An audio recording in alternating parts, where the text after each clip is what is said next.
Рада приветствовать всех любителей вязания. В этом видео хочу показать вам вот такой ажурный узор, который выглядит очень-очень эффектно, но вяжется настолько просто, что справится даже начинающий мастер. Посмотрите, как он выглядит. Это его лицевая сторона. Вот так узор выглядит, если вязать от горловины.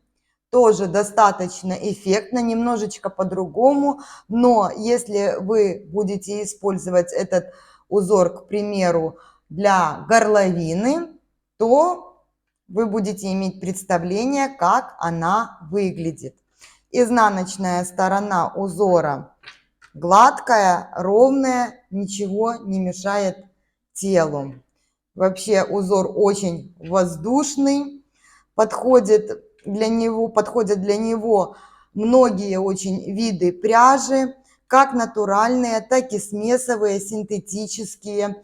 Единственное, что в шелковой пряже, в тяжелой пряже, возможно, он будет выглядеть немножко тяжеловато и обвисло.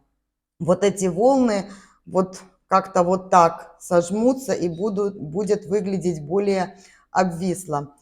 Рекомендации по спицам. Иногда бытует мнение, что воздушные узоры можно вязать более толстыми спицами. Я бы этого делать не рекомендовала. Если вы хотите более воздушный вариант, то вот эти вытянутые петли можно просто увеличить по высоте. Во время показа узора я покажу, как это делается. Узор отлично выглядит как самостоятельный, как, например, вот эта футболка. Также красиво он смотрится в виде отделки декоративной, даже для зимних теплых свитеров, если низ изделия, рукава или горловинку сделать вот таким ажурным узором с вытянутыми петельками. Также интересно узор выглядит в виде вертикальной полосы, к примеру, по центру изделия или центру рукава.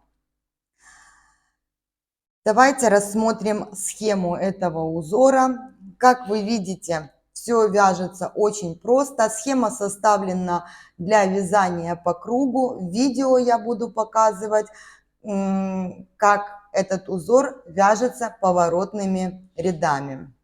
Раппорт узора 13 петель в ширину и 6 рядов в высоту. Узор формируется в основном по лицевой стороне, но в последнем 6-м ряду происходит формирование вот именно вот этой волны. В образце установочный ряд я сделала вытянутыми петельками. Это лицевая с накидом. В следующем лицевом ряду я просто накиды спускала и провязывала лицевыми петельками. В образце, который буду вязать с вами, я здесь связала 4 ряда платочной вязки. Такой край, думаю, будет тоже очень интересно смотреться для данного узора. В конце видео мы это увидим. Итак, первый ряд. Лицевая сторона вязания. Кромочная, 1 лицевая, накид. 12 лицевых петель. 2, 3, 4, 5, 6, 7, 8, 9, 10, 11, 12. Накид. Это я закончила провязывание первого раппорта. Далее вы вяжете столько, сколько нужно, и при поворотном вязании мы заканчиваем 1 лицевой и кромочной петлей. Второй ряд вяжется просто изнаночными петельками. Накиды я также провязываю здесь изнаночной петлей. Вообще узор просто настолько простой, его можно на словах объяснить, но для начинающих мастеров, возможно, будет не все понятно, тем более были комментарии, чтобы я показывала и изнаночный ряд, даже если он вяжется по рисунку или просто изнаночными петлями. Поэтому в данном случае прислушаюсь к комментариям. Третий ряд кромочная, 2 лицевые петли, накид, 12 лицевых петель, 3, 4, 5, 6, 7, 8, 9, 10, 11 и 12. Далее идет накид, 1 лицевая. Это я закончила провязывать раппорт узора. Петля симметрии лицевая и кромочная петля. Четвертый ряд данного узора вяжется тоже изнаночными петельками. Все петли поочередно провязываем, накиды тоже провязываются здесь изнаночной петлей. И как видно было по схеме, количество рядов в каждом, количество петель в каждом ряду здесь меняется, так как накиды здесь не соответствуют двум вместе, никаким убавлениям. Так, провязала 4-й ряд узора, 5-й ряд, последний лицевой ряд. Вяжется по тому же принципу. Кромочная петля, 3 лицевые петли, накид, 12 лицевых. 3, 4, 5, 6, 7, 8, 9, 10, 11, 12. Накид, 2 лицевые петли. Это я провязала раппорт узора. Далее петля симметрия лицевая и кромочная петля. Теперь будет самый интересный 6-й ряд узора, который будет формировать вот эти волны. Значит, я вязала эту волну с одним накидом.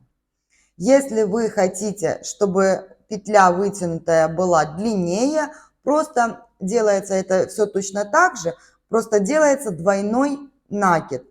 Я сейчас покажу и одинарный, как я вязала, и двойной накид.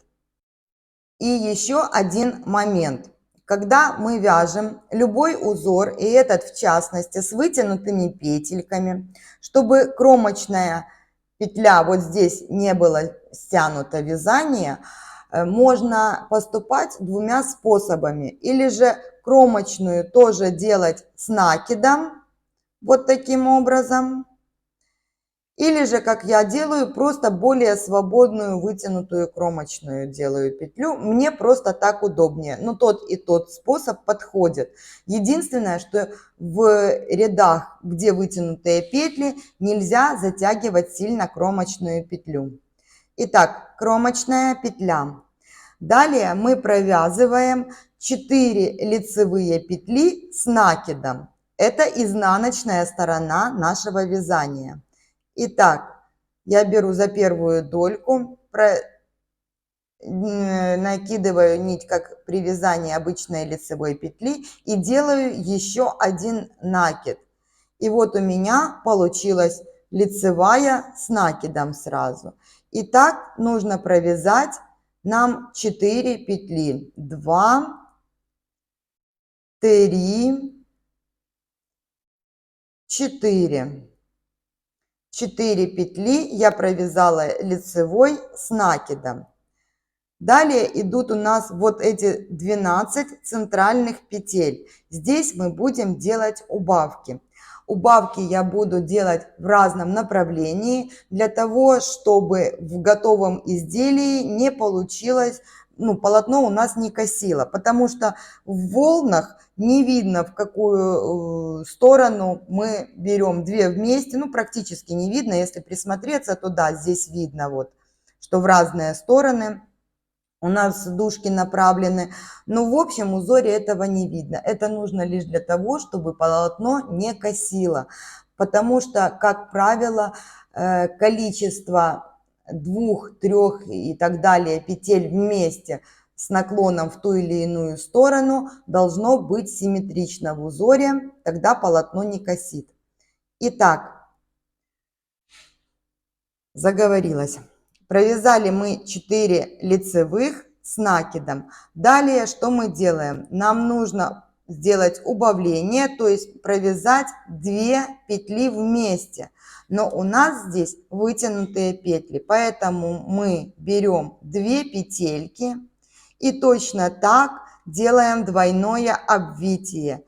И у нас получается 1 лицевая с накидом. Первые 3 убавления я делаю с наклоном влево. Это второе у меня убавление, и получается лицевая накид. И третье убавление. Раз, два. Далее я буду 3 убавления делать с наклоном вправо. Но здесь нужно смотреть, чтобы у вас не было скрещенных петель, и в зависимости от того, как вы вяжете, вы или перемещаете петли, меняете дужки местами, или же нет. Итак, с наклоном вправо. Раз, два. 2 обвития я сделала. Если вы хотите более вытянутую петлю, вы делаете на данном этапе 3 обвития. Раз, два, 3. И тогда у вас эта петелька получится более удлиненная. Вот. Ну, я везде 2 делаю, поэтому здесь сделаю тоже 2. Я просто показала, как это делается. Итак, 2 вместе с двойным обвитием.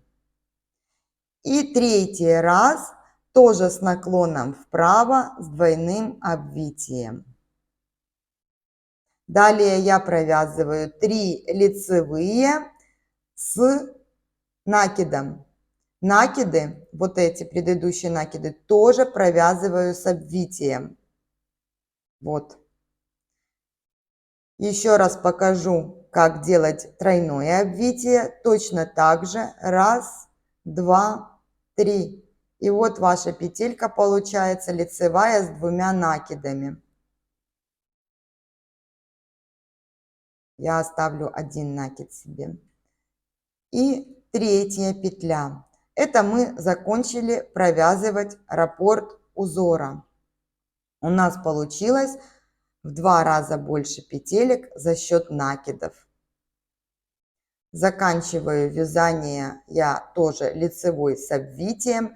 И вот кромочную вы делаете или с обвитием, или как у меня, более просто вытянутую кромочную петлю. Это все зависит от манеры вашего вязания. И дальше мы начинаем все с первого ряда, только спуская петельки. Так. Кромочная петля. 1 лицевая, мы спускаем петельку. Накид. Спускаем петельку и провязываем 1 лицевой, прошу прощения. Накид. Теперь 12 лицевых и спускаем накид. Раз, два, 3, 4, 5, 6, 7, 8, 9, 10, 11, 12. Накид. Это я закончила вязать раппорт данного узора. Теперь петля симметрии лицевая у меня тоже спускаю и кромочная петля.